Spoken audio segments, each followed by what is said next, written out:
याय देहिनां कल्याणुपलभ्य वर्त्मने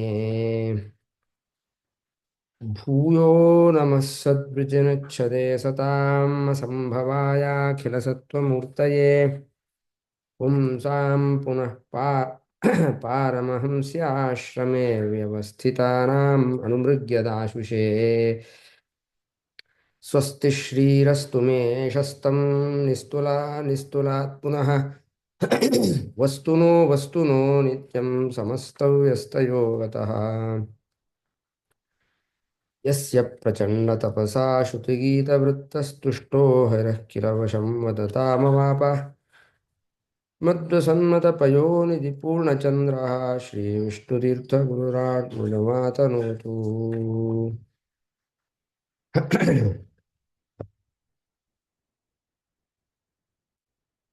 ಭಾಗವತ ಸಾರೋದ್ಧಾರದಲ್ಲಿ ಬ್ರಹ್ಮೋಪದೇಶ ಪ್ರಕರಣ ಎನ್ನುವ ಪ್ರಕರಣವಾಗ್ತಾ ಇತ್ತು. ಆ ಬ್ರಹ್ಮೋಪದೇಶ ಪ್ರಕರಣದಲ್ಲಿ 155ನೇ ಶ್ಲೋಕ ಆಗಬೇಕು. ಬ್ರಹ್ಮೋಪದೇಶ ಪ್ರಕರಣದಲ್ಲಿ ಹಿಂದೆ ಹೇಳಿದಂತೆ ಪರಮಾತ್ಮನ ಉಪದೇಶ, ಪರಮಾತ್ಮನ ಬಗ್ಗೆ ಉಪದೇಶ ಅಂದರೆ ಪರಮಾತ್ಮನಲ್ಲಿರುವ ಯಾವ ಯಾವ ಅಸಾಧಾರಣ ಧರ್ಮಗಳು ಅನ್ನೋದರ ಬಗ್ಗೆ ಉಪದೇಶ. ಒಂದು ನಿಮಿಷ ಶೇರ್ ಮಾಡಿಲ್ಲ.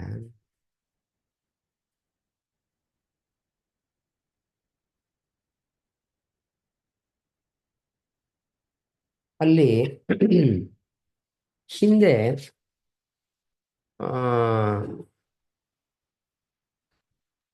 ಪರಮಾತ್ಮನನ್ನ ಯಾರ್ಯಾರು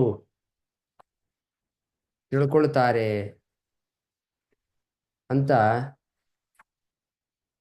ಒಂದು ಪಟ್ಟಿಯನ್ನು ಕೊಡ್ತಾರೆ ಅಂತ ಹಿಂದೆ ನಾನು ಹೇಳಿದ್ದೆ. ಹಿಂದಿನ ಪಾಠದಲ್ಲಿ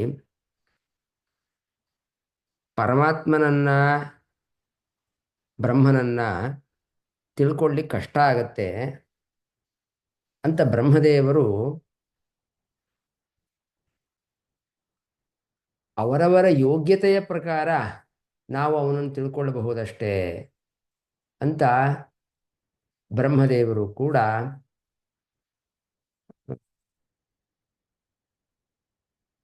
ನಾಹಂನ ಯೂಯಂ ಬತ ತದ್ಗತಿಂ ವಿದುಹು ಅಂತ 155ನೇ ಶ್ಲೋಕದಲ್ಲಿ ಅದರ ಬಗ್ಗೆ ಬ್ರಹ್ಮದೇವರು ಕೂಡ ಹೇಳಿದ್ರು.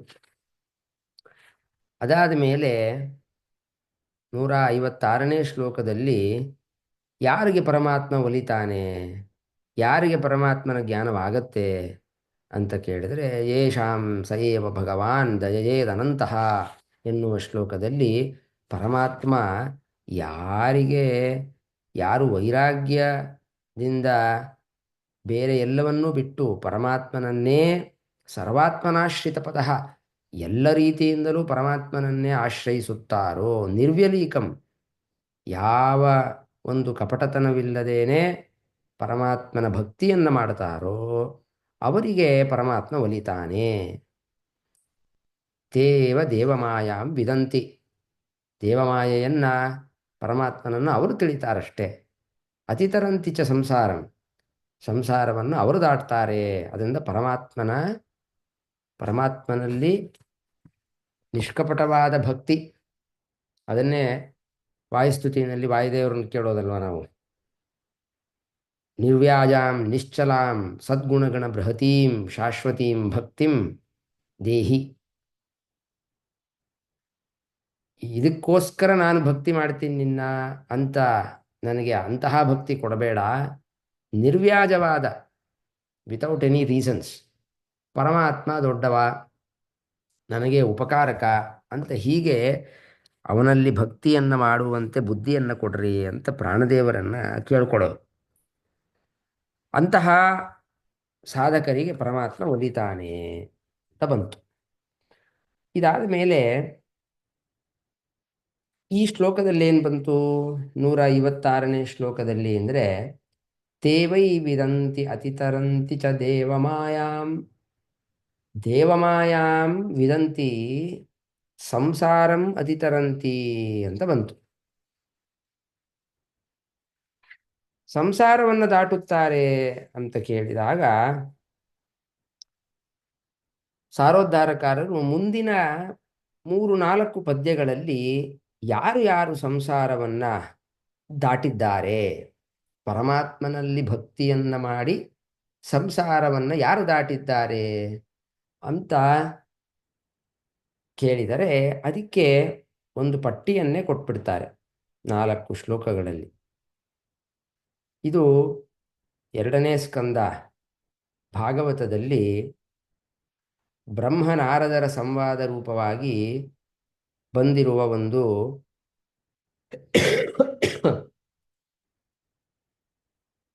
ಒಂದು ಸಂವಾದ. ಸಂವಾದದಲ್ಲಿ ಈ ಪಟ್ಟಿಯನ್ನ ಬ್ರಹ್ಮದೇವರೇ ಹೇಳಿರೋದು. ಇದು ಅನೇಕ ಈ ಸಂಗ್ರಹ ಭಾಗವತ ಅಂತ 2ನೇ ಸ್ಕಂದದಲ್ಲಿ 7ನೇ ಅಧ್ಯಾಯದಲ್ಲಿ ಬರುವ ಒಂದು ಘಟ್ಟ. ಅಲ್ಲಿ ಪರಮಾತ್ಮನ ಅನೇಕ ರೂಪಗಳನ್ನ, ಆ ಸಂಗ್ರಹ ಭಾಗವತ ಅಂತಂದ್ರೆ ಅದು ಇಡೀ ಭಾಗವತದ ಒಂದು ಸಂಗ್ರಹ, ಒಂದು 45-48 ಶ್ಲೋಕಗಳಿದೆ. ಅಲ್ಲಿ ಅನೇಕ ಪರಮಾತ್ಮನ, ಭಾಗವತದಲ್ಲೇ ಬರುವ ಅನೇಕ ಪರಮಾತ್ಮನ ಅವತಾರಗಳು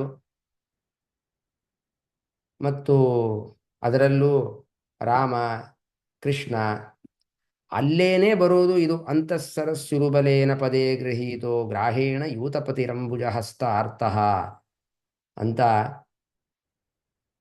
ಆ ಗಜೇಂದ್ರನನ್ನ ಮೋಚನೆ ಮಾಡಿದ್ದು 2 ಶ್ಲೋಕ ಅಲ್ಲೇ ಬರೋದು, ಈ ಅಧ್ಯಾಯದಲ್ಲೇ ಬರೋದು.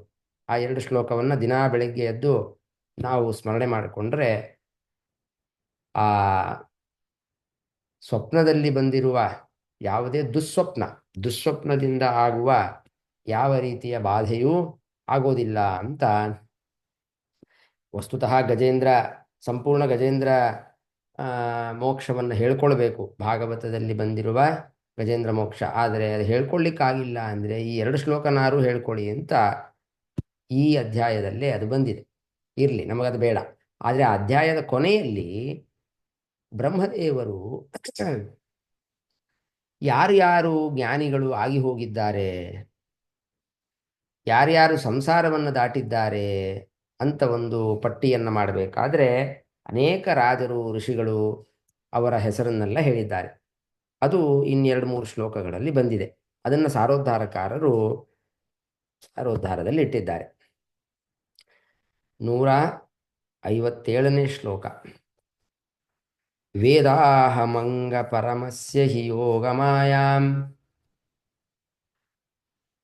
ಯೂಯಂ ಭವಶ್ಚ ಭಗವಾನ್ ಅಥ ದೈತ್ಯವರ್ಯಃ ಪತ್ನಿ ಮನೋಃ ಸ ಚ ಮನುಃ ತದಪತ್ಯಭೂತ ಪ್ರಾಚೀನ ಬರ್ಹಿ ರುಭುರಂಗವುತಧ್ರುವಶ್ಚ ಇಕ್ಷ್ವಾಕುರೈಲ ಮುಚುಕುಂದ ವಿದೇಹ ಗಾಧಿ ರಘ್ವಂಬರೀಷ ಸಗರಾ ಗಯನಾಹುಷಾದ್ಯಾಃ ಮಾಂಧಾತ್ರರ್ಕಶತಧನ್ವನರಂತಿ ದೇವವ್ರತೋ ಬಲಿರಮೂರ್ತರಯೋ ದಿಲೀಪಃ ಸೌಭರ್ಯುದಂಕಶಿಬಿದೇವಲಪಿಪ್ಪಲಾದಾಃ ಸಾರಸ್ವತೋದ್ಧವ ಪರಾಶರ ಭೂರಿಷೇಣಾಃ ಏನ್ಯೇ ವಿಭೀಷಣ ಹನೂಮದುಪೇಂದ್ರ ದತ್ತಾ ಪಾರ್ಥಾಷ್ಟಿಷೇಣ ವಿದುರಶ್ರುತದೇವ ಮುಖ್ಯಾಃ ತೇ ವೈ ವಿದಂತಿ ಅತಿತರಂತಿ ಚ ದೇವಮಾಯಾಂ ಸ್ತ್ರೀಶೂದ್ರಹೂಣಶಬರಾ ಅಪಿ ಪಾಪಜೀವಾಃ ಯದ್ಯದ್ಭುತ ಕ್ರಮಪರಾಯಣಶೀಲ ಶಿಕ್ಷಾಸ್ತಿರ್ಯಜ್ಜನ ಅಪಿ ಕಿಮು ಶ್ರುತಧಾರಣಾಯೇ ಅಂತ ಈ 4 ಶ್ಲೋಕ ಒಟ್ಟಿಗೆ ಬರ್ತಾ ಇದೆ. ಮೊದಲು 156ನೇ ಶ್ಲೋಕ, ಅದು ಈ ಅಧ್ಯಾಯದ್ದೇ. ಅಲ್ಲಿ ಯೇಷಾಂ ಸಯೇವ ಭಗವಾನ್, ಈಗ ನಾನು ಹೇಳಿದ್ನಲ್ಲ, ಪರಮಾತ್ಮ ಯಾರ ಮೇಲೆ ಅವನು ತುಂಬ ಒಲಿತಾನೆ, ಯಾರು ಭಕ್ತಿ ಮಾಡ್ತಾರೋ ಅವ್ರ ಮೇಲೆ ಒಲಿತಾನೆ, ಅವರು ಸಂಸಾರಂ ಅತಿತರಂತಿ ಅಂತ ಶ್ಲೋಕ ಹೇಳಾದ ಮೇಲೆ ಮುಂದೆನೇ ಅದರ ನೆಕ್ಸ್ಟ್ ಶ್ಲೋಕನೇ ಈ 4-5 ಇಂತಹವರು ಸಂಸಾರವನ್ನು ದಾಟಿದ್ದಾರೆ ಅಂತ ಹೇಳಿ ಕೊನೆಗೆ ಹೇಳ್ತಾರೆ ಬ್ರಹ್ಮದೇವರು, ಏನಪ್ಪ ಬರೀ ಬ್ರಾಹ್ಮಣರು ಆ, ಆ ಪರಮಾತ್ಮನನ್ನು ತಿಳ್ಕೊಂಡು ಅವರು ಮೋಕ್ಷಕ್ಕೆ ಹೋಗ್ತಾರೆ ಅಂತ ಹಂಗಲ್ಲ. ಸ್ತ್ರೀ ಶೂದ್ರ ಹೂಣ ಶಬರಾಹ ಅಪಿ ಪಾಪಜೀವಾಹ, ಪಾಪಯೋನಿಗಳಲ್ಲಿ, ಪಾಪಯೋನಿಗಳು ಅಂದರೆ ಪಾಪ ಮಾಡಿದ್ರಿಂದ ಅನೇಕ ಕೀಳು ಯೋನಿಗಳಲ್ಲಿ ಹುಟ್ಟಿರುವ ಶಬರಾಹ, ಶೂದ್ರಾಹ, ಹೂಣಾಹ ಅಂತಹವರನ್ನೂ ಕೂಡ ದೇವರು ಉದ್ಧಾರ ಮಾಡಿದ್ದಾನೆ. ಯಾಕೆ? ಅವರ ಭಕ್ತಿಯನ್ನು ಮೆಚ್ಚಿ. ಆದ್ದರಿಂದ ಜನ್ಮ ಅನ್ನೋದು ಯಾವ ಜನ್ಮದಲ್ಲಿ ಹುಟ್ಟಿದ್ದೇವೆ, ಯಾವ ಕುಲದಲ್ಲಿ ಹುಟ್ಟಿದ್ದೇವೆ ಅನ್ನೋದು ಮುಖ್ಯ ಅಲ್ಲ.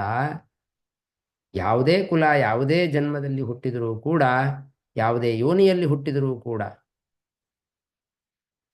ಪರಮಾತ್ಮನ ಮೇಲೆ ಎಷ್ಟು ಭಕ್ತಿ ಇದೆ ಅನ್ನೋದನ್ನು ಪರಮಾತ್ಮ ನೋಡ್ತಾನೆ, ಅವರಿಗೆ ಒಲಿತಾನೆ ಅಂತ ಆ ಬ್ರಹ್ಮೋಪದೇಶ ಪ್ರಕರಣದಲ್ಲಿ ಇಂತಿಂತಹವರು ಸಂಸಾರವನ್ನು ದಾಟಿದ್ದಾರೆ ಅಂತ ಹೇಳುವ ಸಮಯದಲ್ಲೂ ಕೂಡ ಬ್ರಹ್ಮಜ್ಞಾನ ಅನ್ನೋದು ಮುಖ್ಯ. ಆ ಜ್ಞಾನದಿಂದ ಅವನಲ್ಲಿ ಭಕ್ತಿ ಮಾಡಿ ಅದರಿಂದ ಪರಮಾತ್ಮನನ್ನು ಒಲಿಸ್ಕೊಳ್ಬೇಕು. ಕೇವಲ ಭಕ್ತಿ ಅನ್ನೋದು ಕೂಡೋದೇ ಇಲ್ಲ, ಜ್ಞಾನವಿಲ್ಲದೆ ಭಕ್ತಿನೇ ಇಲ್ಲ. ಅದಕ್ಕೆ ಬ್ರಹ್ಮಸೂತ್ರದಲ್ಲಿ ವೇದವ್ಯಾಸ ದೇವರು ಇದನ್ನು ಹೇಳಿದ್ದೆ ಹಿಂದೆ, ಪರಮಾತ್ಮನನ್ನ ಭಕ್ತಿ ಮಾಡಬೇಕು. 3ನೇ ಅಧ್ಯಾಯ ಸಾಧನಾಧ್ಯಾಯದಲ್ಲಿ ಪರಮಾತ್ಮನನ್ನ ಕುರಿತು ಭಕ್ತಿ ಮಾಡಬೇಕು ಅಂದರೆ, ಭಕ್ತಿ ಮಾಡಬೇಕು ಅಂತ ಹೇಳಲಿಕ್ಕೆ ಬರಲ್ಲ. ಭಕ್ತಿ ಅಂದ್ರೇನು? ಪ್ರೀತಿ. ನೀವು ಪರಮಾತ್ಮನಲ್ಲಿ ಪ್ರೀತಿ ಮಾಡಬೇಕು ಅಂತ ಅದನ್ನು ವಿಧಿಸ್ಲಿಕ್ಕಾಗಲ್ಲ. ಯಾಕೆಂದರೆ ಪ್ರೀತಿ ಅನ್ನೋದು ತಾನಾಗೆ ಬರಬೇಕು. ಅದಕ್ಕೆ ಏನು ಮಾಡ್ತಾರೆ? ಭಕ್ತಿಪಾದ ಅಂತ ಹೆಸರು. ಆದರೆ ಅಲ್ಲಿ ವೇದವ್ಯಾಸ ದೇವರು ಹೇಳಿದ್ದು ಪರಮಾತ್ಮನ ಅನೇಕ ಮಹಿಮೆಗಳು, ಅವನು ನಮಗೆ ಹೇಗೆ ಉಪಕಾರಕನಾಗಿದ್ದಾನೆ ಅಂತ ಅನೇಕ ಮಹಿಮೆಗಳನ್ನು ಹೇಳಿಬಿಡ್ತಾರೆ ವೇದವ್ಯಾಸ ದೇವರು. ಆ ಮಹಿಮೆಗಳನ್ನು ಹೇಳಿದ್ರಿಂದ ಕೇಳುವವರಿಗೆ, ನಿಜವಾದ ಭಕ್ತನಾದವನಿಗೆ, ಓ ಇಷ್ಟು ಪರಮಾತ್ಮನ ಮಹಿಮೆ ಇದೆ ಅಂತ ಅದು ಆ ಮಹಿಮೆಯನ್ನು ಕೇಳಿದ ತಕ್ಷಣ ಪರಮಾತ್ಮನಲ್ಲಿ ಭಕ್ತಿ ಬರಬೇಕು, ಪ್ರೀತಿ ಬರಬೇಕು. ಹಾಗೂ ತನಗೆ ಉಪಕಾರಕ ಎನ್ನುವ ಅಂಶವು ಅಲ್ಲಿ ಬಂದಿದೆ. ವೇದವ್ಯಾಸ ದೇವರು ಆ ಪಾದದಲ್ಲಿ, ಭಕ್ತಿ ಪಾದದಲ್ಲಿ ಅನೇಕ ಸೂತ್ರಗಳಿಂದ ಅದನ್ನು ನಿರ್ಣಯ ಮಾಡಿಕೊಡ್ತಾರೆ. ನಾವು ಜಾಗೃತ ಅವಸ್ಥೆಯಲ್ಲಿರೋದು, ನಿದ್ರಾವಸ್ಥೆಯಲ್ಲಿರೋದು, ಸುಷುಪ್ತಿಯವಸ್ಥೆ, ಏನೇ ಮಾಡಿದ್ರೂ ಕೂಡ ಪರಮಾತ್ಮ ನಮಗೆ ಮಾಡಿಸಿದರೆ, ಅವನು ಮಾಡಿದರೆ ನಾವು ಮಾಡ್ತೀವಿ ಅನ್ನೋ ಅಂಶವನ್ನು ಅಲ್ಲಿ ನಿರೂಪಣೆ ಮಾಡ್ತಾರೆ ವೇದವ್ಯಾಸ ದೇವರು. ಯಾತಕ್ಕೆ ಹೇಳಲಿಕ್ಕೆ ಬಂದೆ ಅಂದರೆ, ಭಕ್ತಿ ಅನ್ನೋದು ಜ್ಞಾನದಿಂದ ಸಾಧ್ಯ. ಅವನ ಮಹಿಮೆಯಿಂದ ಅವನಲ್ಲಿ ಭಕ್ತಿ ಹುಟ್ಟಲಿಕ್ಕೆ ಸಾಧ್ಯ. ಅಂತಹ ಭಕ್ತಿ ಇರುವವರಿಗೆ ಮಾತ್ರ ಪರಮಾತ್ಮ ಸಂಸಾರವನ್ನು ದಾಟಿಸ್ತಾನೆ ಅಂತ ಹೇಳಬೇಕಾದ್ರೆ, ಇಂತಿಂಥ ಜನರು ದಾಟಿದ್ದಾರೆ ಅಂತ ಇದೊಂದು ಎವಿಡೆನ್ಸ್, ದಾಖಲು. ಸುಮ್ಮನೆ ನಾವು ಗಾಳಿಯಲ್ಲಿ ಮಾತಾಡ್ತಾ ಇಲ್ಲ. ಇಷ್ಟು ಜನ ಇದರ ನೋಡಿ, ಅವ್ರು ಏನೇನು ಮಾಡಿದ್ದಾರೆ ಅನ್ನೋದನ್ನ, ಅವ್ರು ಹೇಗೆ ಭಕ್ತಿ ಮಾಡಿದ್ದಾರೆ ಅನ್ನೋದನ್ನು ನೀವು ನೋಡಿದರೆ ಆವಾಗ ನಾವು ಕೂಡ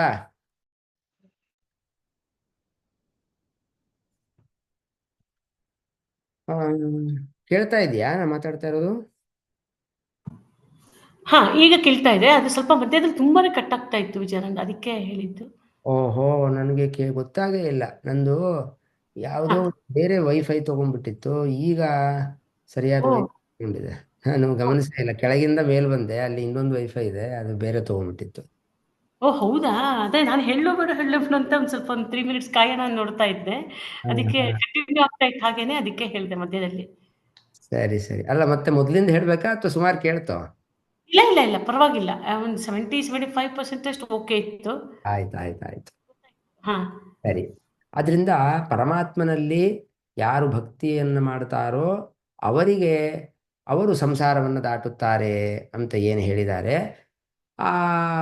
ಇಂತಿಂಥ ಜನರು ಆ, ಪರಮಾತ್ಮನನ್ನು ಭಕ್ತಿಯನ್ನು ಮಾಡಿ ಸಂಸಾರವನ್ನು ದಾಟಿದ್ದಾರೆ ಅಂತ ಇದು ಎವಿಡೆನ್ಸ್ ಕೊಡಲಿಕ್ಕೆ ಭಾಗವತದಲ್ಲಿ ಅವರ ಹೆಸರನ್ನು ಹೇಳಿಬಿಟ್ಟಿದ್ದಾರೆ. ಅವರೆಲ್ಲ ಅವರ ಮಾಡಿರುವ ಕರ್ಮಗಳನ್ನೆಲ್ಲ ನೋಡಿದರೆ ನಮಗೊಂದು ಪ್ರಚೋದನೆ ಬರಬೇಕು. ಅಬ್ಬಾ, ಇಂತಹ ರಾಜರು ಇಂತಹ ದೈವಭಕ್ತರು ಎಲ್ಲ ಇದ್ರು ಹಿಂದೆ ಅಂತ. ಅಂತಹ ರಾಜರ ಕಥೆಯನ್ನ, ವಿಷ್ಣು ಭಕ್ತರ ಕಥೆಯನ್ನ ಕೇಳೋದು ಇದಕ್ಕೋಸ್ಕರ. ಅದು ಭಾಗವತದಲ್ಲೇ ಪುರಾಣಗಳಲ್ಲೇ ಮೇಲಿಂದ ಮೇಲೆ ವಿಷ್ಣು ಭಕ್ತರ ಕಥೆಗಳನ್ನು ಹೇಳ್ತಾ ಇರ್ತಾರೆ. ಯಾಕೆ ಅಂದರೆ ಸಾಧಕರು ಅವುಗಳನ್ನು ಕೇಳಿಕೊಂಡು ತಾವು ಕೂಡ ವಿಷ್ಣು ಭಕ್ತಿಯನ್ನು, ವಿಷ್ಣು ಭಕ್ತಿಯ ಫಲ ಏನು ಅಂತ ತಿಳ್ಕೊಳ್ಳಿ, ವಿಷ್ಣು ಭಕ್ತಿಯನ್ನು ಹೇಗೆ ಮಾಡಬೇಕು ಅಂತ ತಿಳ್ಕೊಳ್ಳಿ ಅಂತ ಯಾರು ಜ್ಞಾನಿಗಳಿರ್ತಾರೋ ಅವರ ಕಥೆಯನ್ನು ಮೇಲಿಂದ ಮೇಲೆ ಹೇಳ್ತಿರ್ತಾರೆ. ಇದರಲ್ಲಿ ಮೊದಲನೆಯದು 157ನೇ ಶ್ಲೋಕದಲ್ಲಿ ವೇದಾಹಮಂಗ ಅಂತ ಶುರುವಾಗತ್ತೆ. ಆ ಶ್ಲೋಕ ಓದ್ದೇನ ಅದರ ಪದಚ್ಛೇದ ಹೀಗೆ ಮಾಡ್ಕೊಳ್ಬೇಕು. ವೇದ ಅಹಂ ಅಂಗ. ವಿಜಯಾನಂದ ಒಂದ್ ನಿಮಿಷ, ಇದು ಇದು ಪೇಜ್ ಇದು ಬರ್ತಾ ಇಲ್ಲ, ಫೈಲ್ ಶೇರಿಂಗ್ ಆಗ್ತಾ ಇಲ್ಲ. ಬಂದೆ ಅದು ಇದಾಯ್ತಲ್ಲ.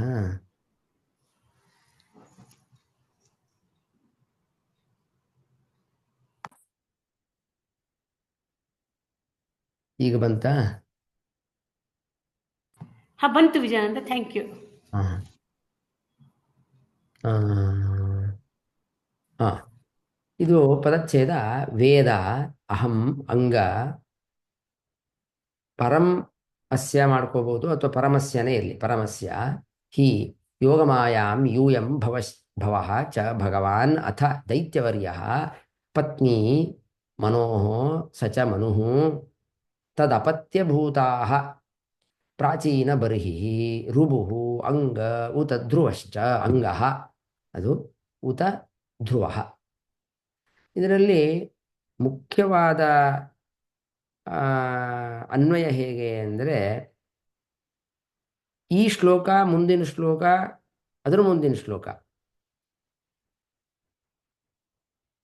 ಎಲ್ಲದಕ್ಕೂ ಒಂದೇ ಅನ್ವಯ. ಏನಪ್ಪ ಅನ್ವಯ?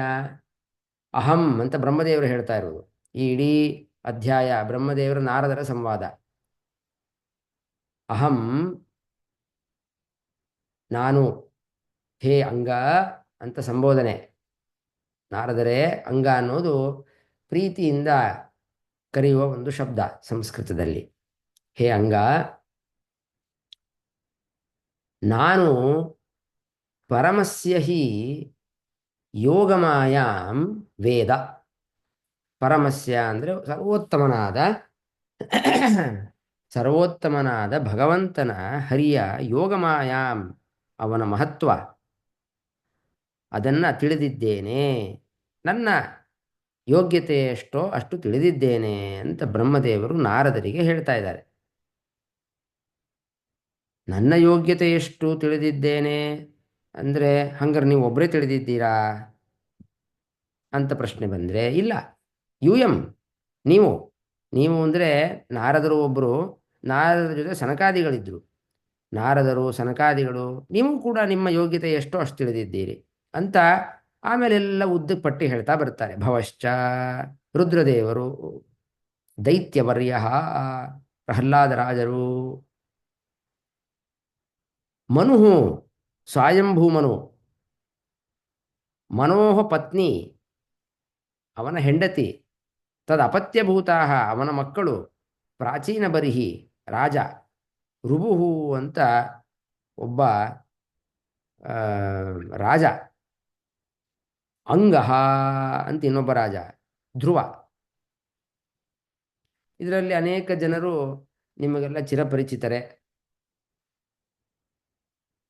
ಅದೇ ರೀತಿ ಮುಂದಿನ ಶ್ಲೋಕದಲ್ಲೂ ಕೂಡ ಇಕ್ಷ್ವಾಕು ರಾಜ, ಐಲ, ಮುಚುಕುಂದ, ವಿದೇಹ, ಗಾಧಿ, ರಘು ಅವನೊಬ್ಬ ರಾಜ, ಅಂಬರೀಷ, ಸಗರಾಹ.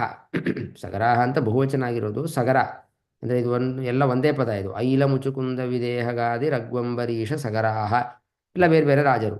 ಗಯ, ನಾಹುಷ, ನಹುಷನ ಮಗ ಯಯಾತಿ, ಮಾಂಧಾತ, ಅಲರ್ಕ, ಶತಧನ್, ರಂತಿದೇವ, ದೇವವ್ರತ, ಬಲಿ, ಅಮೂರ್ತರಯ ಅಂತ ಒಬ್ಬ ರಾಜ. ಗಯ ಅಂತ ಇಲ್ಲೇನು ಬಂದಿದೆ, ಅವರ ತಂದೆ ಅಮೂರ್ತರಯ ಅಂತ. ದಿಲೀಪ, ಹೀಗೆ ಮುಂದೆ ಸೌಬರಿ, ಉದಂಕ, ಶಿಬಿ, ದೇವಲ ಇವರೆಲ್ಲ ಮತ್ತೆ ಅದು 3ನೇ ಶ್ಲೋಕದಲ್ಲಿದೆ. ಇವತ್ತು ಎಷ್ಟಾಗತ್ತೋ ಅಷ್ಟು ಒಬ್ಬರೊಬ್ಬರದೇ ನೋಡೋಣ. ಅದರಿಂದ ಈ 3 ಶ್ಲೋಕಗಳು ಸೇರಿ ಏನು ತಾತ್ಪರ್ಯ? ಬ್ರಹ್ಮದೇವರು ನಾರದರನ್ನು ಕುರಿತು ಇಂತಿಂತಹ ಜ್ಞಾನಿಗಳೆಲ್ಲ ಇದ್ದಾರಪ್ಪ, ಇವರೆಲ್ಲ ಪರಮಾತ್ಮನ ಮಹಿಮೆಯನ್ನು ತಿಳ್ಕೊಂಡಿದ್ದಾರೆ, ಸಂಸಾರವನ್ನು ದಾಟಿದ್ದಾರೆ ಅಂತ ಅವರ ಹೆಸರನ್ನೆಲ್ಲ ಹೇಳ್ತಾ ಬರ್ತಾ ಇದ್ದಾರೆ. ಅದರಲ್ಲಿ ಮೊದಲನೆಯದು, ಬ್ರಹ್ಮದೇವರೇ ಸರ್ವೋತ್ತಮರು, ಅದರಿಂದ ಅವ್ರ ಹೆಸರು ಹೇಳ್ಕೊಂಡೇ ಇದ್ದಾರೆ, ಅಹಂ ಅಂತ. ಅಲ್ಲ ಏನ್ರಿ ಇದು ಇಷ್ಟೊಂದು ಗರ್ವನಾ ಬ್ರಹ್ಮದೇವರಿಗೆ? ಅದೇನು ಅವ್ರ ಹೆಸರನ್ನು ಮೊದಲು ಹೇಳ್ಕೊಳ್ಳೋದು ಅಂತಂದರೆ ಅದು ಗರ್ವದ ಪ್ರಶ್ನೆನೇ ಇಲ್ಲ. ಬ್ರಹ್ಮದೇವರಲ್ಲಿ ಯಾವ ದೋಷಗಳು ಇಲ್ಲವೇ ಇಲ್ಲ. ಮೊದಲು ಯಾಕೆ ಹೇಳ್ಕೊಂಡಿದ್ದಾರೆ ಅಂದರೆ, ಅವರು ನನಗೆ ಎಲ್ಲ ಗೊತ್ತು, ಸರ್ವಜ್ಞರವರು ಬ್ರಹ್ಮದೇವರು. ಅದರಿಂದ ನಾನು ಬೇರೆ ಯಾವ ಯಾವ ರಾಜರ ಹೆಸರು, ಋಷಿಗಳ ಹೆಸರು, ಜ್ಞಾನಿಗಳ ಹೆಸರನ್ನು ಹೇಳ್ತೀನಿ, ಅದೆಲ್ಲ ನನಗೆ ಗೊತ್ತು ಅಂತ ತಿಳಿಸ್ಬೇಕಾಗಿದೆ. ನಾನು ಸುಮ್ಮನೆ ಏನೋ ಹೇಳ್ತಾ ಇಲ್ಲ, ನಾನು ಸರ್ವಜ್ಞ, ನನ್ನ ಪರಮಾತ್ಮನ ಜ್ಞಾನ ಮೊದಲಿಂದನೂ ಇದೆ. ಈ 2ನೇ ಸ್ಕಂದದಲ್ಲೇ ಬ್ರಹ್ಮದೇವರು ಒಂದು ವಿಷಯವನ್ನು ಹೇಳ್ತಾರೆ ನಾರದರಿಗೆ. ನಭಾರತೀಮೇಂಗ ಮೃಷೋಪಲಕ್ಷತೆ ಎನ್ನುವ ಒಂದು 2-3 ಶ್ಲೋಕಗಳಲ್ಲಿ, ನನ್ನ ಯಾವ ಇಂದ್ರಿಯಗಳು ಕೂಡ ಎಂದೂ ತಪ್ಪು ದಾರಿಯಲ್ಲಿ ಹೋಗೇ ಇಲ್ಲ ಅಂತ ಅಷ್ಟು ಧೈರ್ಯವಾಗಿ ಬ್ರಹ್ಮದೇವರು ಭಾಗವತದಲ್ಲಿ ಹೇಳ್ಕೊಳ್ತಾರೆ. ಅಂದರೆ ಅಷ್ಟು ಪರಮ ವೈರಾಗ್ಯ ಶಿಖಾಮಣಿಗಳು ಮತ್ತು ಪರಮಾತ್ಮನ ವಿಶೇಷ ಅನುಗ್ರಹಕ್ಕೆ ಪಾತ್ರರಾದವರು. ಅದರಿಂದ ನನಗೆ ಇದೆಲ್ಲ ಗೊತ್ತು, ಅದರಲ್ಲಿ ಪ್ರಾಮಾಣ್ಯ ಬುದ್ಧಿ ಬರಲಿ ಅಂತ ಮೊದಲು ಅಹಂ ಅಂತ ಹೇಳ್ಕೊಂಡಿರೋದು.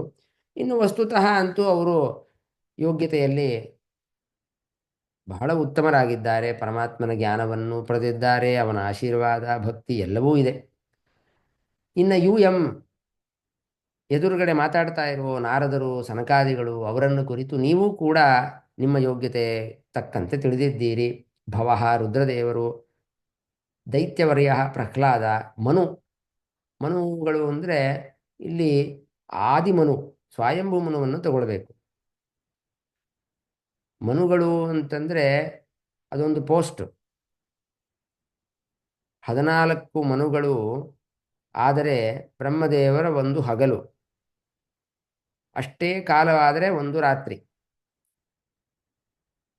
ಆ ಒಂದೊಂದು ಮನ್ವಂತರದಲ್ಲೂ ಕೂಡ ಒಬ್ಬರೊಬ್ಬರು ಇಂದ್ರದೇವರಾಗ್ತಾರೆ. ಇಂದ್ರ ಅನ್ನೋದು ಒಂದು ಪೋಸ್ಟ್. ಮೊದಲನೇ ಮನ್ವಂತರದಲ್ಲಿ ಸ್ವಯಂಭೂ ಮನು ಎನ್ನುವ ರಾಜ, ಅವನು ಮೊದಲನೇ ಮನು, 14ರಲ್ಲಿ ಮೊದಲನೇ ಮನು. ಅವನು 14ರಲ್ಲಿ ಮೊದಲನೇ ಮನು ಅಂದರೆ ಬ್ರಹ್ಮದೇವರ ಈ ಇಡೀ ಜಗತ್ತನ್ನು ಸೃಷ್ಟಿಯನ್ನು ನೋಡಿದರೆ 50 ವರ್ಷ ಬೇರೆ ಬೇರೆ ತರಹ ಸೃಷ್ಟಿಗಳು ಆಗತ್ತೆ. ಪರಮಾತ್ಮ ಪ್ರಳಯ ಕಾಲವಾದ ಮೇಲೆ ಮೊದಲನ 50 ವರ್ಷ ಅನೇಕ ಸೃಷ್ಟಿಯನ್ನು, ಬ್ರಹ್ಮಾಂಡವನ್ನು ಮತ್ತು ದೇವತೆಗಳನ್ನು ಸೃಷ್ಟಿ ಮಾಡಿ, ಆಮೇಲೆ ಪಾದ್ಮ ಸೃಷ್ಟಿ ಅಂತ ಶುರುವಾಗತ್ತೆ. ಅಲ್ಲಿ ಬ್ರಹ್ಮದೇವರು ಆ ಸೃಷ್ಟಿಯನ್ನು ಮಾಡ್ತಾರೆ. ಆವಾಗ ಈ ಒಂದೊಂದು ಹಗಲಲ್ಲಿ 14 ಮನ್ವಂತರಗಳು ಅದೆಲ್ಲ ಹೇಳಿದ್ದಾರೆ. ಈ ಸ್ವಯಂಭೂಮನು ಅಂತಹ ದಿನದ ಒಂದು ಪ್ರಮಾಣದಲ್ಲಿ ಮೊದಲನೇ ಅವನು ಇದ್ದಾಗಲೇ ಯಜ್ಞ ಅಂತ ಒಬ್ಬ ಇಂದ್ರನಾಗಿದ್ದ. ಒಬ್ಬ ಅಂತಂದರೆ ಆ ಯಜ್ಞ ಪರಮಾತ್ಮನ ಅವತಾರನೇ.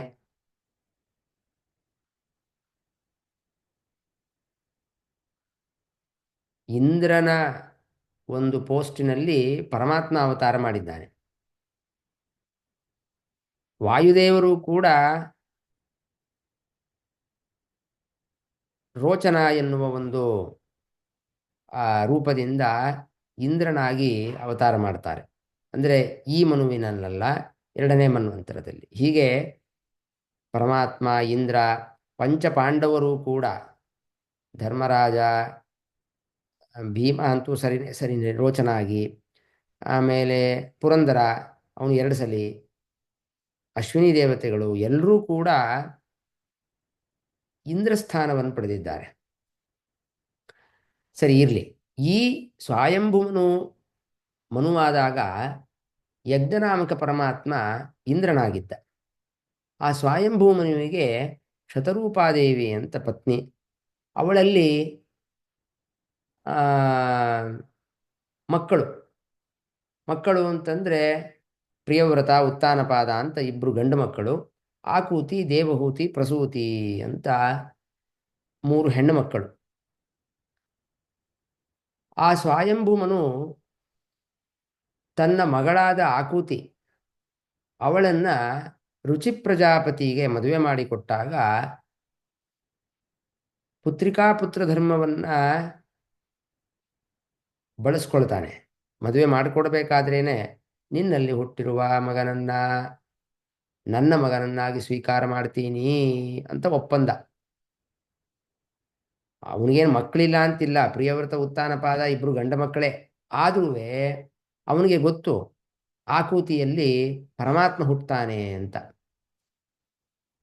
ಆ ಪರಮಾತ್ಮನೇ ಯಜ್ಞನಾಮಕನಾಗಿ ಹುಟ್ಟುತ್ತಾನಾದ್ರಿಂದ ಅವನನ್ನು ಮದುವೆ ಮಾಡಿಕೊಟ್ಟಾದ್ಮೇಲೆ ಆ ಯಜ್ಞನಾಮಕ ಪರಮಾತ್ಮನ ಅವತಾರವಾದಾಗ ಇವನು ತನ್ನ ಮಗನನ್ನಾಗೇನೆ ಸ್ವೀಕಾರ ಮಾಡಿಬಿಡ್ತಾನೆ. ಆ ಯಜ್ಞನಾಮಕ ಪರಮಾತ್ಮನನ್ನ ಈಶಾವಾಸ್ಯ ಉಪನಿಷತ್ತು ಅಂತೇನಿದೆ, ಆ ಉಪನಿಷತ್ತಿನ ಮಂತ್ರದ್ರಷ್ಟಾರ ಇವ ಸ್ವಯಂಭುಮನು. ಈಶಾವಾಸ್ಯಮಿದಗಂ ಸರ್ವಂ ಯತ್ಕಿಂಚ ಜಗತ್ಯಾಂ ಜಗತ್ ಅಂತ ಏನು ಶುರುವಾಗತ್ತೆ, ಆ ಮಂತ್ರವನ್ನು ಕಂಡುಕೊಂಡು ಆ ಮಂತ್ರಗಳಿಂದ ಯಜ್ಞನಾಮಕ ಪರಮಾತ್ಮನನ್ನ ಸ್ತೋತ್ರ ಮಾಡ್ತಾನೆ. ಇದನ್ನು ಆಚಾರ್ಯರು ಈಶಾವಾಸ್ಯ ಉಪನಿಷತ್ತಿನ ಭಾಷ್ಯದಲ್ಲಿ ಈ ವಿಷಯವನ್ನು, ಅಂದರೆ ಈ ಯಜ್ಞನಾಮಕ ಪರಮಾತ್ಮ ಯಾರು, ಮತ್ತು ಇವನಿಗೇನು ಸಂಬಂಧ, ಸ್ವಯಂಭುಮನಿಗೆ ಏನು ಸಂಬಂಧ, ಎಲ್ಲವನ್ನು ವಿವರಣೆ ಮಾಡಿದ್ದಾರೆ.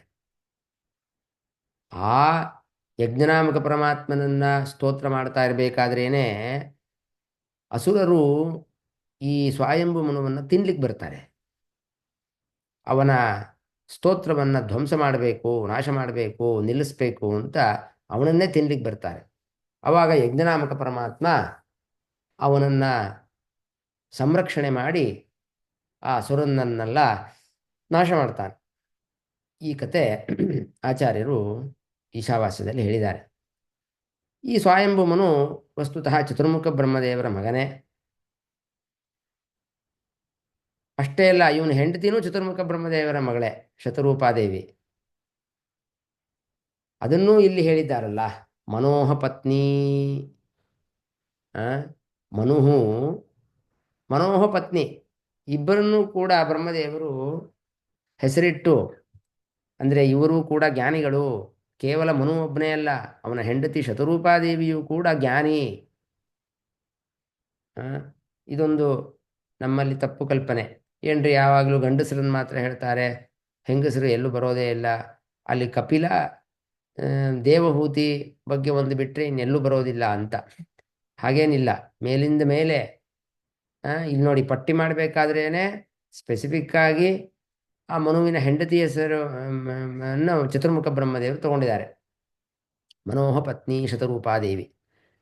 ಅವರು ಏನು, ಅವ್ರ ಮೊದಲನೇ ಮಕ್ಕಳು, ಆದ್ದರಿಂದ ಮತ್ತು ಬ್ರಹ್ಮದೇವರಿಂದಲೇ ಹುಟ್ಟಬೇಕು. ಆದ್ದರಿಂದ ಅದೇನು ತಪ್ಪೇ ಇಲ್ಲ. ಏನು ಬ್ರಹ್ಮದೇವರು ಒಬ್ಬರೇ ಅಪ್ಪ, ಶತರೂಪಾದೇವಿ ಮತ್ತು ಸ್ವಯಂಭು ಮನುವಿಗೆ. ಅವ್ರು ಇನ್ಯಾರು ಇರಬೇಕು, ಇನ್ಯಾರು ಅಪ್ಪಂದರೆ ಇಲ್ವಲ್ಲ ಆ ಸಮಯದಲ್ಲಿ. ಆದ್ದರಿಂದ ಅದೇನು ದೋಷನೇ ಅಲ್ಲ. ಆಮೇಲೆ ಬ್ರಹ್ಮದೇವರೇ ಅವರೆಲ್ಲ ನಿಯತ ಪತಿಪತ್ನಿಯರವರಲ್ಲ. ಬ್ರಹ್ಮದೇವರೇ ಆ, ಅವರ ಆ, ಸ್ವಯಂಭೂಮನು ಮತ್ತು ಶತರೂಪಾದೇವಿಯ ವಿವಾಹವನ್ನು ಕೂಡ ಮಾಡಿಸ್ತಾರೆ.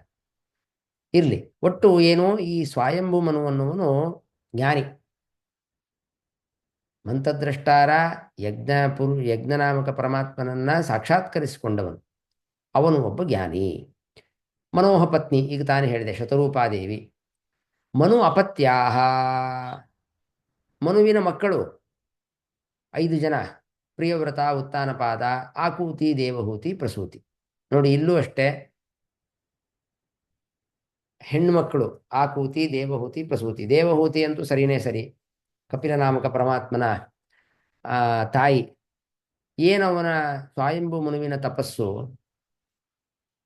ಮಕ್ಕಳ ಎಷ್ಟು ಜನ ಮೊಮ್ಮಕ್ಕಳು, ಅದರಲ್ಲಿ ಎಷ್ಟು ಪರಮಾತ್ಮನ ಅವತಾರವಾಗಿದೆ. ಆ ಕಡೆ ಉತ್ತಾನಪಾದದ ಕಡೆ ಧ್ರುವ ದೇವಭಕ್ತ, ಈ ಕಡೆ ಆಕೂತಿ ದೇವಹೂತಿ, ಎಲ್ಲ ಪರಮಾತ್ಮನ ತಾಯಂದಿರವರು. ಹೀಗೆ ಅವನ ಮಹಿಮೆ ಅಪಾರ, ಸ್ವಯಂಭೂ ಮನುವಿನ ಮಹಿಮೆ. ಆಮೇಲೆ ಪ್ರಾಚೀನ ಬರಿಹಿ, ಶ್ಲೋಕದಲ್ಲಿ ಪ್ರಾಚೀನ ಬರಿಹಿ ಅಂತಿದೆ. ಇದು ಕೂಡ ಸುಮಾರು ಸರಿ ಸಾರೋದ್ಧಾರದಲ್ಲೇ ಬಂದಿದೆ. ಪ್ರಾಚೀನ ಬರಿಹಿ ಅವನು 5ನೇ ಸ್ಕಂದದಲ್ಲಿ 4-5ನೇ ಸ್ಕಂದದಲ್ಲಿ ಇವನ ಮಹಿಮೆ ಬಂದಿದೆ. ನಾರದರು ಆ ಪ್ರಾಚೀನ ಬರಿಹಿ ಏನು ಒಂದು ಎಷ್ಟು ಶ್ರದ್ಧೆ ಅವನಿಗೆ ಅಂದರೆ, ಒಂದು ಯಜ್ಞ ಮುಗಿದ್ರೆ ಇನ್ನೊಂದು ಯಜ್ಞಕ್ಕೆ ಸಂಕಲ್ಪ ಮಾಡೇ ಹೇಳುವವನು. ಒಂದಾದ ಮೇಲೆ ಒಂದು ಯಜ್ಞ ಮಾಡ್ತಾ ಇರ್ತಾನೆ. ಆಮೇಲೆ ನಾರದರು ಬಂದು, ಈಗ ಮೊನ್ನೆನೂ ಈ ಕತೆ ಬಂದಿತ್ತು, ಅವನಿಗೆ ಅವರ ದಿವ್ಯ ದೃಷ್ಟಿಯಿಂದ ಅವನ ಯಜ್ಞದಲ್ಲಿ ಸಂಹೃತವಾದ ಅನೇಕ ಪಶುಬಲಿ ಏನು ಮಾಡಿರ್ತಾನೆ, ಆ ಪಶುಗಳನ್ನೆಲ್ಲ ತೋರಿಸ್ತಾರೆ. ನೋಡು, ನೀ ಸಕಾಮ ಕರ್ಮವನ್ನು ಮಾಡ್ತಾ ಇದೀಯಾ, ಅದೆಲ್ಲ ನಿನ್ನ ಮರಣಕ್ಕೆ ಕಾಯ್ತಾ ಇವೆ. ಯಾವಾಗ ನೀನು ಬರ್ತೀಯಾ ಅಲ್ಲಿ ನಿಮಗೆ ಯಾವಾಗ ನಾವು ನರಕದಲ್ಲಿ ತೊಂದರೆ ಕೊಡಬಹುದು ಅಂತ. ಆದ್ದರಿಂದ ಸಕಾಮ ಕರ್ಮವನ್ನು ಮಾಡಬೇಡ, ನಿಷ್ಕಾಮ ಕರ್ಮವನ್ನು ಮಾಡು ಅಂತ ಪ್ರಾಚೀನ ಬರಿಹಿಗೆ ನಾರದರು ಉಪದೇಶ ಮಾಡ್ತಾರೆ. ಪ್ರಾಚೀನ ಬರಿಹಿನೂ ಕೂಡ ದೊಡ್ಡ ಜ್ಞಾನಿಯೇ. ಅವನ ಮಕ್ಕಳು ಪ್ರಚೇತಸರು, 10 ಜನ ಪ್ರಚೇತಸರು ಅಂತ ಭಾಗವತದಲ್ಲೇ ಮತ್ತೆ ಈ ಕತೆ ಬರುತ್ತೆ. ಬಹಳ ಜ್ಞಾನಿಗಳು ಪ್ರಚೇತಸರು. ಅಂತಹ ಜ್ಞಾನಿಗಳನ್ನು ಮಕ್ಕಳನ್ನಾಗಿ ಪಡೆದಿದ್ದಾನೆ ಪ್ರಾಚೀನ ಬರಿಹಿ. ಮತ್ತು ಪೃಥುಚಕ್ರವರ್ತಿ ಅಂತ ಅವನದು ಕತೆ ಇದು ಭಾಗವತದಲ್ಲೇ ಬಂದಿದೆ.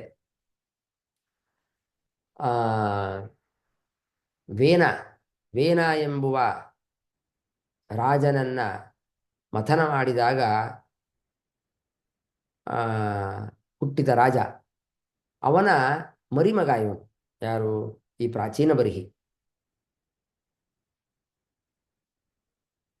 ಅವನ ಹೆಂಡತಿ ಶತಧೃತಿ ಅಂತ. ಆಮೇಲೆ ಆ ಭಾಗವತದಲ್ಲಿ ಪುರಂಜನೋಪಾಖ್ಯಾನ, ಅದರ ಕಥೆಯನ್ನು ಕೂಡ ನಾರದರು ಈ ಪ್ರಾಚೀನ ಬರಿಹಿ ಹೇಳ್ತಾರೆ. ಇಂತಹ ಪ್ರಾಚೀನ ಬರಿಹಿಯು ಕೂಡ ದೊಡ್ಡ ಜ್ಞಾನಿ. ಅವನು ಕೂಡ ಪರಮಾತ್ಮನನ್ನ ಒಲಿಸಿಕೊಂಡು ಸಂಸಾರವನ್ನು ದಾಟಿದ್ದಾನೆ. ಇನ್ನು ರುಬುಹು ಅಂತ ಇನ್ನೊಬ್ಬ. ಈ ರುಬುಹು ಅನ್ನುವುದು 2 ತರಹ ಇಲ್ಲಿ ಅನ್ವಯವನ್ನು ಮಾಡಿಕೊಳ್ಬಹುದು. ರುಬುಹು ಅಂತಂದರೆ ಸಮರ್ಥ ಅನ್ನೋ ಒಂದು ಅರ್ಥ ಇದೆ ಸಂಸ್ಕೃತದಲ್ಲಿ. ಆದ್ದರಿಂದ ಅಂತಹ ರುಬು ಅಂದರೆ ಸಮರ್ಥನಾದವನು ಯಾರಪ್ಪ? ಪ್ರಾಚೀನ ಬರಿಹಿ ಅಂತ. ಪ್ರಾಚೀನ ಬರಿಹಿ ಎನ್ನುವುದಕ್ಕೆ ವಿಶೇಷಣವನ್ನಾಗೂ ಕೂಡ ಬಳಸಬಹುದು. ರುಬುಹು ಅಂದರೆ ಸಮರ್ಥನಾದ ಪ್ರಾಚೀನ ಬರಿಹಿ ಅಂತ. ಅಥವಾ ರುಭು ಅಂತಲೇ ಒಬ್ಬ ರಾಜ. ಇವನ ಕತೆ ಸ್ಕಾಂದ ಪುರಾಣದಲ್ಲಿ ಬರುತ್ತೆ. ಅವನು ರಾಜ ಆಗಿದ್ರೂ ಆಮೇಲೆ ಅವನು ಋಷಿಯಾಗಿಬಿಡ್ತಾನೆ.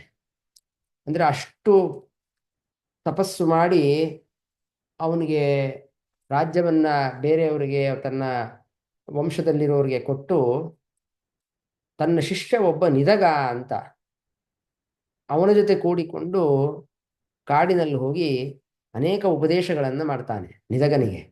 ಇದು ಮಹಾಭಾರತದಲ್ಲೂ ಬಂದಿದೆ, ಶಾಂತಿ ಪರ್ವದಲ್ಲಿ ಈ ಕತೆ.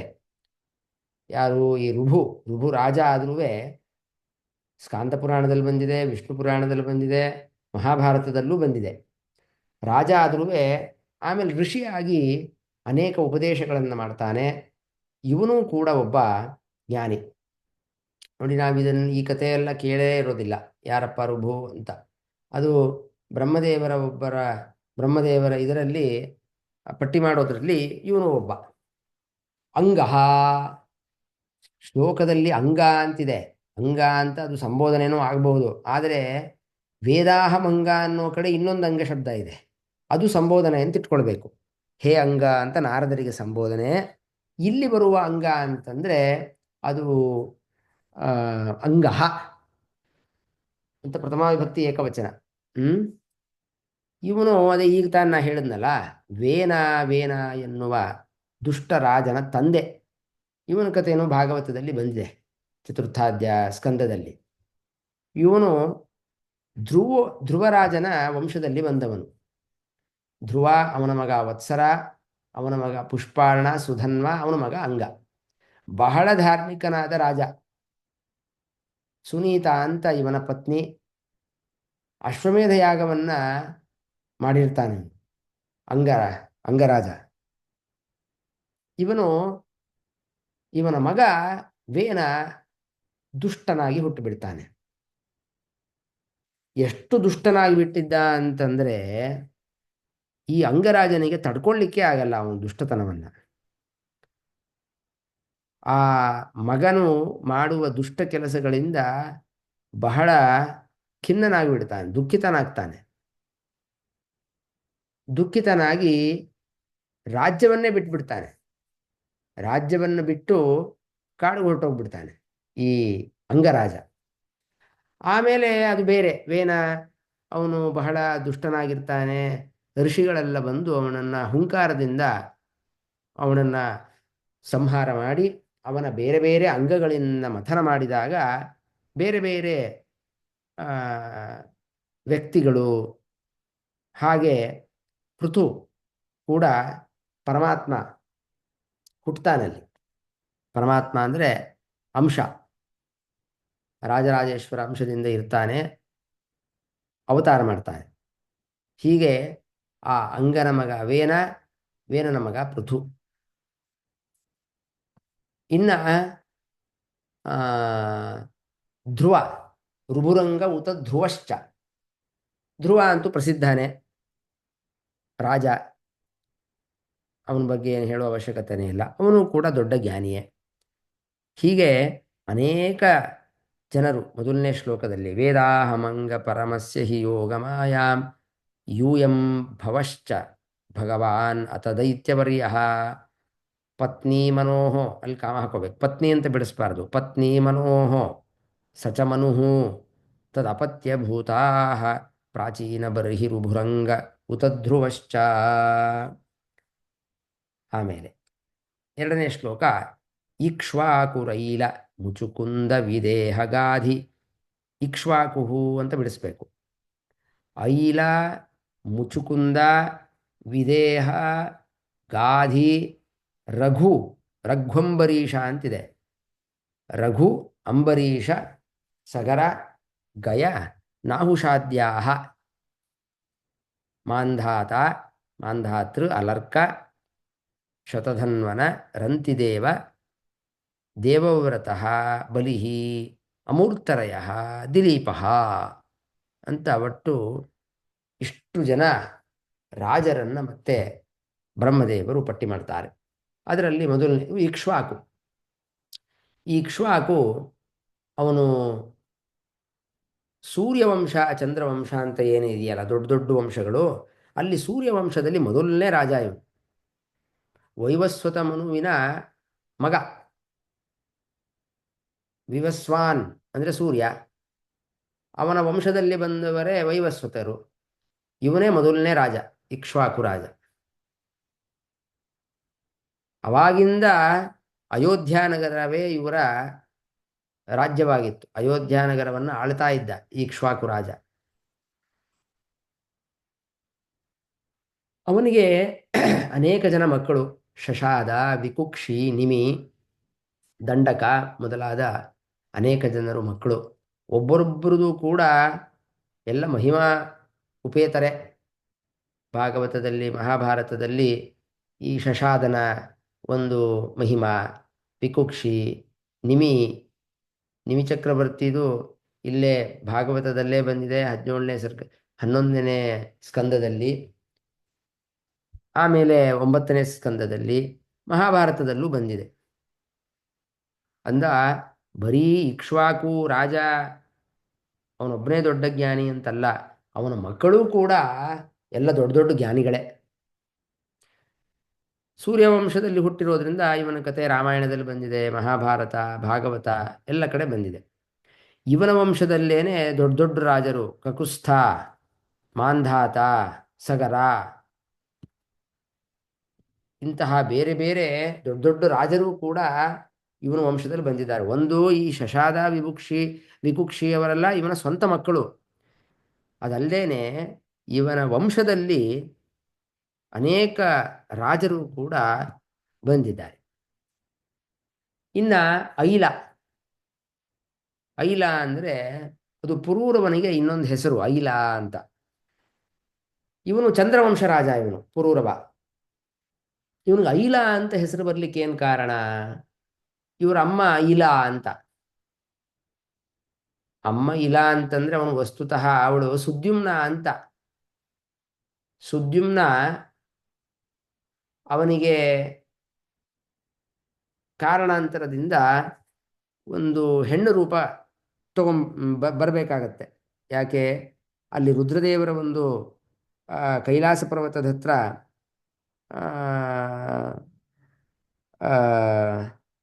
ಹೋದಾಗ ಇವನಿಗೆ ಹೆಣ್ಣು ರೂಪ ಬಂದಿರುತ್ತೆ.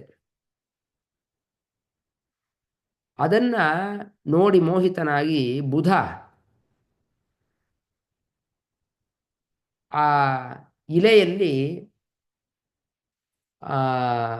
ಮಕ್ಕಳನ್ನು ಪಡಿತಾನೆ. ಚಂದ್ರ ಅವನ ಮಗನೇ ಬುಧ.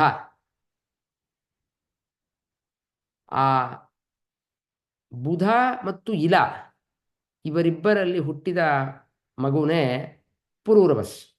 ಬಹಳ ಸುಂದರ ನೋಡಲಿಕ್ಕೆ. ಇವನದು ರಾಜ್ಯದ್ದು ಕ್ಯಾಪಿಟಲ್ ಅಂದರೆ ಮುಖ್ಯವಾದ ನಗರ ಯಾವುದಪ್ಪ ಅಂದರೆ ಪ್ರಯಾಗರಾಜ ಅಂತ ಏನಿದೆ ಈಗ ಅಲಹಾಬಾದ್, ಅದು ಇವನ ಪ್ರಧಾನವಾದ ನಗರ. ಅಲ್ಲಿಂದನೇ ಇವನು ರಾಜ್ಯವನ್ನೆಲ್ಲ ಆಳ್ತಾ ಇದ್ದ. ಇವನ ಕತೆ ಭಾಗವತದಲ್ಲೂ ಬಂದಿದೆ. ಊರ್ವಶಿ ಒಂದ್ಸರಿ ಸಮಾಗಮ ಆಗಿ ಇವನ ಸೌಂದರ್ಯಕ್ಕೆ ಊರ್ವಶಿ ಮೋಹ ಹೊಂದಿ ಇವನು ಕೂಡ ಅವಳ ಮೇಲೆ ಬಹಳ ಪ್ರೀತಿ ಮಾಡ್ತಿರ್ತಾನೆ. ಮದುವೆ ಆಗತ್ತೆ. ಅದೇನೋ 2-3 ಕರಾರುಗಳನ್ನು ಹೇಳಿರ್ತಾಳೆ, ಅದನ್ನೆಲ್ಲ ಭಂಗ ಮಾಡ್ಕೊಂಡ್ಬಿಡ್ತಾನೆ. ಆಮೇಲೆ ಹುಚ್ಚನಂತೆ ಅವಳ ಹಿಂದೆ ತಿರುಗುತ್ತಾ ಅನೇಕ ವರ್ಷಗಳನ್ನೆಲ್ಲ ಕಳೆದು ಬಿಡ್ತಾನೆ.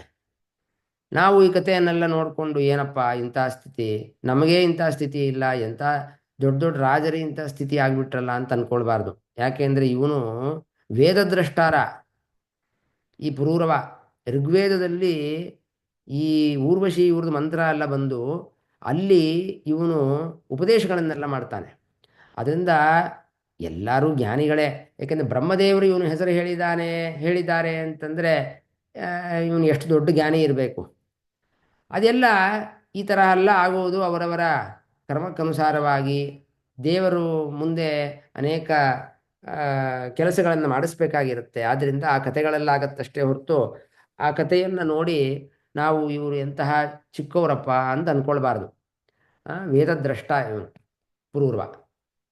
ಆಮೇಲೆ ಮುಚುಕುಂದ, ಇವನು ಅಷ್ಟೇ ದೊಡ್ಡ ರಾಜ, ಸೂರ್ಯವಂಶದ ರಾಜ. ಮಾಂಧಾತ ಅಂತ ಏನು ರಾಜ ಇದ್ದಾನೆ, ಅವನ ಮಗ ಇವನು ಮಾಂಧಾತ. ಅವನನ್ನು ಬೆಳೆಸಿದ್ದೇನೆ ಇಂದ್ರದೇವರು.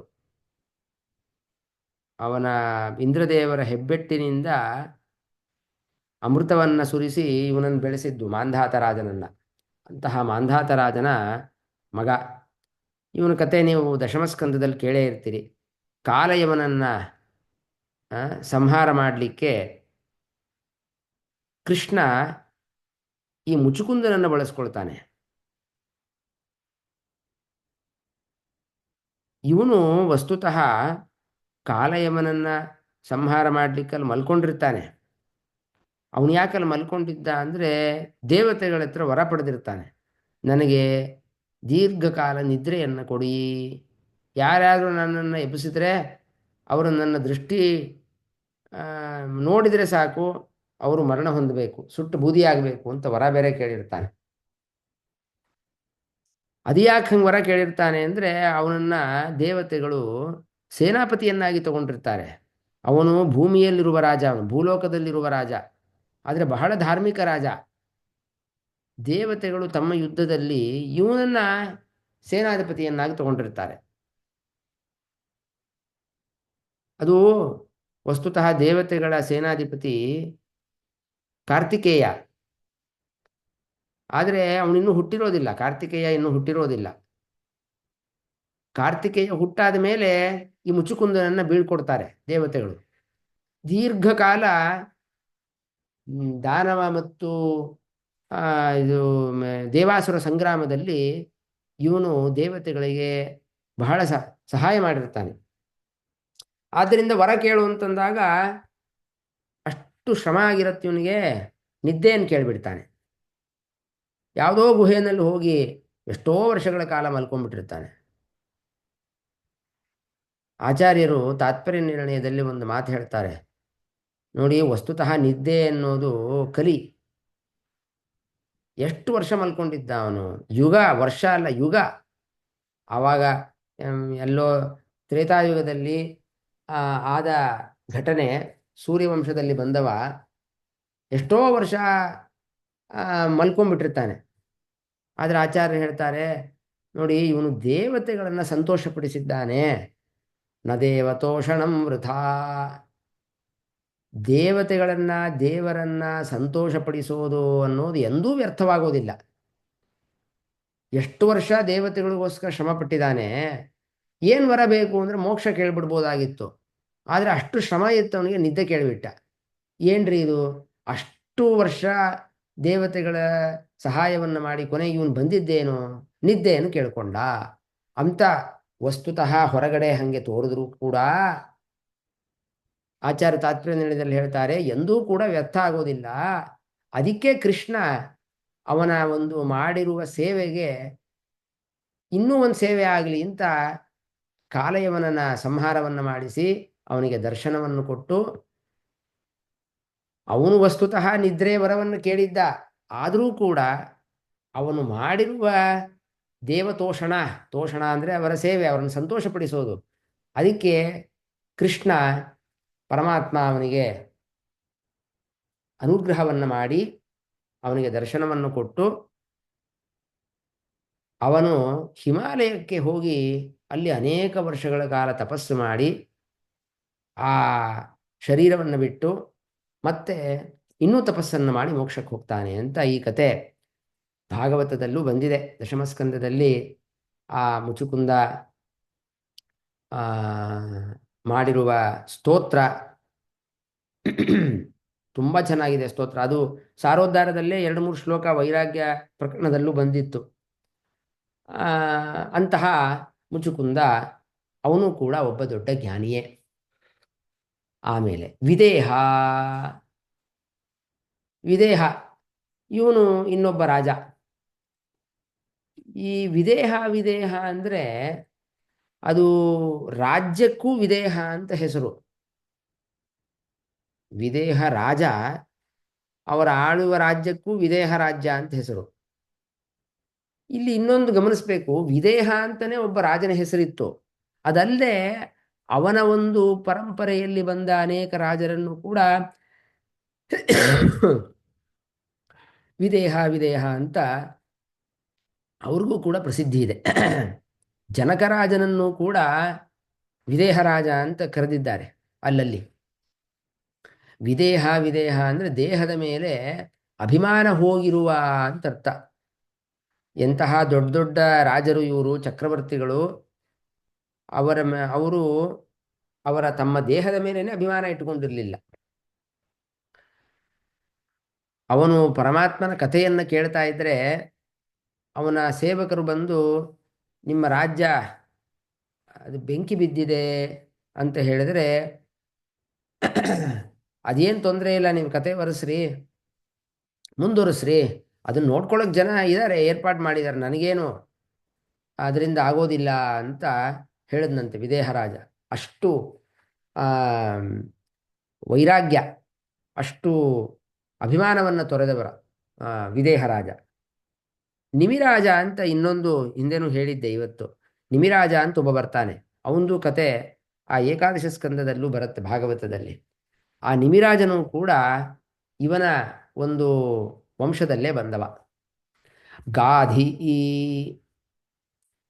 ಗಾಧಿ ಅಂತ ಇನ್ನೊಬ್ಬ ರಾಜ, ಅವನು ಚಂದ್ರವಂಶ ರಾಜನೇ. ಈ ಐಲ ಅಂತ ಬಂತಲ್ವ ಈಗ, ಪುರೂರವಸ್, ಅವನ ಮಗ ಅಮಾವಸು. ಹಾಗೆ ಬಂದರೆ ಕುಶನಾಭ, ಗಾಧಿ. ಅದರಿಂದ ಇವನು ಪುರೂರವನ ವಂಶದಲ್ಲೇ ಬಂದವ. ಇವನ ಮಗ ವಿಶ್ವಾಮಿತ್ರ. ಅದು ಒಂದು ಘಟನೆ ಆಗತ್ತೆ, ಅದು ಭಾಗವತದಲ್ಲೇ ಇದೆ. ಸತ್ಯವತಿ ಅಂತ ಇವನ ಮಗಳು. ಅವಳಿಗೆ ಋಚೀಕ ಎನ್ನುವ ಋಷಿಯನ್ನು ಕೊಟ್ಟು ಮದುವೆ ಮಾಡ್ತಾನೆ. ಆ ಋಚೀಕ ಋಷಿ ಬಂದು ಸತ್ಯವತಿಯನ್ನು ಕೇಳಿದಾಗ ಇವನೇನು ಮಾಡ್ತಾನೆ, ಕನ್ಯಾಶುಲ್ಕವನ್ನು ಕೊಡು ಅಂತ ಕೇಳ್ತಾನೆ. ಈಗೆಲ್ಲ ವರನಿಗೆ, ಈಗಿನ ಕಾಲದಲ್ಲಿ ವರನಿಗೆ ಕೊಡಬೇಕು, ಆಗಿನ ಕಾಲದಲ್ಲಿ ಕನ್ಯಾವಿಗೆ ಶುಲ್ಕವನ್ನು ಕೊಟ್ಟು ಕನ್ಯಾವನ್ನು ಗ್ರಹಣ ಮಾಡುವುದು. ಸರಿ, ಕನ್ಯಾಶುಲ್ಕಕ್ಕೋಸ್ಕರ ಗಾಧಿರಾಜ ಏನು ಮಾಡ್ತಾನೆ, ಅವನ ಅಳಿಯ ಅಂದರೆ ಮುಂದೆ ಆಗುವ ಅಳಿಯ ಭಾರಿ ತಪಸ್ವಿ ಅಂತ ಗೊತ್ತವನಿಗೆ. ಅದಕ್ಕೆ ಅವನ ಹತ್ರ 1,000 ಕುದುರೆಗಳು ಕೇಳ್ತಾನೆ. 1000 ಕುದುರೆಗಳನ್ನು ತಗೊಂಬ, ಆಮೇಲೆ ನಿನಗೆ ನನ್ನ ಮಗಳನ್ನು ಕೊಡ್ತೀನಿ, ಮದುವೆ ಮಾಡಿಕೊಡ್ತೀನಿ ಅಂತ ಹೇಳ್ತಾನೆ. ಅದು ಆ 1000 ಕುದುರೆಗಳು ಒಂದು ಕಿವಿ ಮಾತ್ರ ಕಪ್ಪಿರಬೇಕು, ಇನ್ನು ಅದನ್ನು ಬಿಟ್ಟಿನ ಎಲ್ಲ ಅಂಗಾಂಗಗಳು ಕೂಡ ಬೆಳ್ಳಿಗಿರಬೇಕು. ಎಲ್ಲಿ ಸಿಗತ್ತೆ ಈ ಥರ? ಇಂತಹ ಒಂದು ಅಪರೂಪದ ವಸ್ತುಗಳು ಅಂದರೆ ಅದು ವರುಣದೇವರ ಹತ್ರನೇ ಸಿಗೋದು. ನೀವು ಸುಮಾರು ನೋಡಿ ಕತೆಗಳು. ಇದೆಲ್ಲ ವರುಣದೇವರ ಹತ್ರ ಹೋಗಿ ಅನೇಕ ಇಂತಹ ಅಪರೂಪವಾದ ವಸ್ತುಗಳನ್ನು ಪಡಿತಾರೆ. ಅದು ಪುರಾಣದಲ್ಲಿ ಅಲ್ಲಲ್ಲಿ ಬರ್ತಾ ಇರುತ್ತೆ. ಇವನು ಕೂಡ ಋಚೀಕ ಋಷಿ, ಅವನು ವರುಣದೇವರ ಹತ್ರ ಹೋಗಿ ಆ 1000 ಕುದುರೆಗಳನ್ನು ತೆಗೆದುಕೊಂಡು ಬಂದು, ಅದು ಎಲ್ಲ ಒಂದು ಕಿವಿ ಕಪ್ಪು, ಇನ್ನೆಲ್ಲ ಬಿಳಿ ಅಪರೂಪವಾದ ಕುದುರೆಗಳನ್ನು ಕೊಟ್ಟು ಆ ಸತ್ಯವತಿಯನ್ನು ಮದುವೆ ಮಾಡಿಕೊಂಡಿದ್ದಾಗ, ಒಂದು ಸಲ ಸತ್ಯವತಿ ಅವಳು ಋಚೀಕ ಋಷಿಗಳ ಹತ್ರ ಮಕ್ಕಳಿಗೋಸ್ಕರ ಒಂದು ಫಲವನ್ನು ಅವರು ಅಭಿಮಂತ್ರಿಸಿ ಕೊಡ್ತಾರೆ. ಅದರಲ್ಲಿ ಆ ಗಾಧಿರಾಜನಿಗೂ ಕೂಡ ಗಂಡು ಮಕ್ಕಳಿರೋದಿಲ್ಲ. ಇವನು ಅದನ್ನು ಅಭಿಮಂತ್ರಣ ಮಾಡಿಕೊಟ್ಟಾಗ ಆ ಆ ಇವನ ಹೆಂಡತಿಗೆ ಏನು ಕೊಡಬೇಕೋ ಸತ್ಯವತಿಗೆ, ಅದನ್ನು ಸ್ವಲ್ಪ ವಿನಿಮಯ ಮಾಡ್ಕೊಂಡ್ಬಿಡ್ತಾರೆ. ವಿನಿಮಯ ಮಾಡ್ಕೊಂಡ್ಬಿಟ್ಟು ಅದನ್ನು ತಮ್ಮ ತಾಯಿ ಕೊಟ್ಟುಬಿಡ್ತಾಳೆ. ಆದ್ದರಿಂದ ಗಾಧಿರಾಜನಲ್ಲಿ ವಿಶ್ವಾಮಿತ್ರರು ಹುಟ್ಟುತ್ತಾರೆ. ವಸ್ತುತಃ ಋಚೀಕ ಋಷಿಗಳು ತಮಗೆ ಸತ್ಯವತಿಗೆ ಒಳ್ಳೆ ಜ್ಞಾನಿಯಾಗಲಿ ಅಂತ ಅಭಿಮಂತ್ರಣ ಮಾಡಿಕೊಟ್ಟಾಗ, ಆದರೆ ಇದನ್ನು ಗಾಧಿರಾಜನ ಹೆಂಡತಿ ತಗೊಂಡಾಗ ಅಲ್ಲಿ ವಿಶ್ವಾಮಿತ್ರ ಅಂತ ಹುಟ್ಟುತ್ತಾನೆ. ಇವಳಲ್ಲಿ ಜಮದಗ್ನಿ ಹುಟ್ಟುತ್ತಾನೆ. ಅವರ ಮಗನೇ ಪರಶುರಾಮ. ಆದರೆ ವಿಶ್ವಾಮಿತ್ರ ಅವನು ವಸ್ತುತಃ ಕ್ಷತ್ರಿಯ ಕುಲದಲ್ಲಿ ಹುಟ್ಟಿದರೂ ಕೂಡ ತಪಸ್ಸು ಮಾಡಿ ಅವನು ಬ್ರಾಹ್ಮಣನಾಗ್ತಾನೆ. ಜಾತಿ ವಸ್ತುತಃ ಬದಲಾವಣೆ ಆಗೋದಿಲ್ಲ. ಆದರೆ ಬ್ರಹ್ಮದೇವರ ನುಡಿ, ಬ್ರಹ್ಮದೇವರ ಮಾತಿನಂತೆ ಇವನು ಬ್ರಾಹ್ಮಣನಾಗಿ ಬಿಡ್ತಾನೆ. ಈ ಸತ್ಯವತಿಯೂ ಕೂಡ ಬಹಳ ಜ್ಞಾನಿ. ಅವಳು ಹೇಗೆ ದೇವಹೂತಿ ಕಥೆಯಲ್ಲಿ ಸರಸ್ವತಿ ನದಿಯಾಗಿ ಹರಿತಾಳೆ, ಹಾಗೆ ಇಲ್ಲಿ ಕೌಶಿಕಿ ನದಿಯಾಗಿ ಈ ಸತ್ಯವತಿ ಹರಿದು ಹೋಗ್ತಾಳೆ ಮುಂದೆ. ಅದು ಈಗಲೂ ಇದೆ, ಬಿಹಾರಲ್ಲಿ ಕೋಶಿ ರಿವರ್ ಅಂತಿದೆ, ಕೋಶಿ ನದಿ ಅಂತ. ಅದು ಈ ಸತ್ಯವತಿ ಕೌಶಿಕಿ ನದಿಯಾಗಿ ಹರಿಯೋದು. ಇದು ಕೂಡ ಇದರ ಕತೆ ಭಾಗವತದಲ್ಲಿ ಬಂದಿದೆ, ಮಹಾಭಾರತದಲ್ಲಿ ಬಂದಿದೆ. ಸರಿ, ಇದು ಇವತ್ತು ಮುಗಿಸ್ಲಿಕ್ಕಾಗಲ್ಲ, ಇನ್ನೂ ತುಂಬ ಇದೆ. ರಘುರಾಜ, ಅಂಬರೀಷ, ಸಗರ, ಒಬ್ರೊಬ್ರದ್ದು ಅನೇಕ ಕಥೆಗಳಿದೆ. ಇದೆಲ್ಲ ಕತೆ ನಿಮಗೆ ಗೊತ್ತೇ ಇರುತ್ತೆ. ಆದರೂ ಕೂಡ ಆ ಜ್ಞಾನಿಗಳ ಸುಮ್ಮನೆ ಹೆಸರು ಹೇಳೋದಕ್ಕಿಂತ ಒಂದೆರಡು ಕಥೆಯನ್ನು ಹೇಳಿದರೆ ಅವರ ಜ್ಞಾನಿಗಳ ಸ್ಮರಣೆ ಆಗತ್ತೆ. ಅದರಿಂದ ನಮ್ಮ ಪಾಪ ಪರಿಹಾರ ಅಂತ ಗೊತ್ತಿರೋ ವಿಷಯವನ್ನೇ ನನ್ನ ಬುದ್ಧಿಶೋಧಿಗಾಗಿ ಹೇಳ್ತಾ ಇದ್ದೀನಿ ಅಷ್ಟೆ. ಮತ್ತೆ ಇದರ ಈ ರಘುರಾಜನಿಂದ ಹಿಡ್ಕೊಂಡು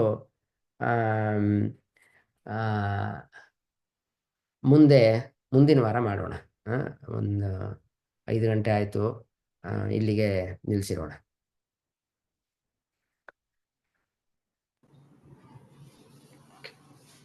ಆಗ್ಲಿ ವಿಜಯ ಅಂತ. ಹಾ ಹಾ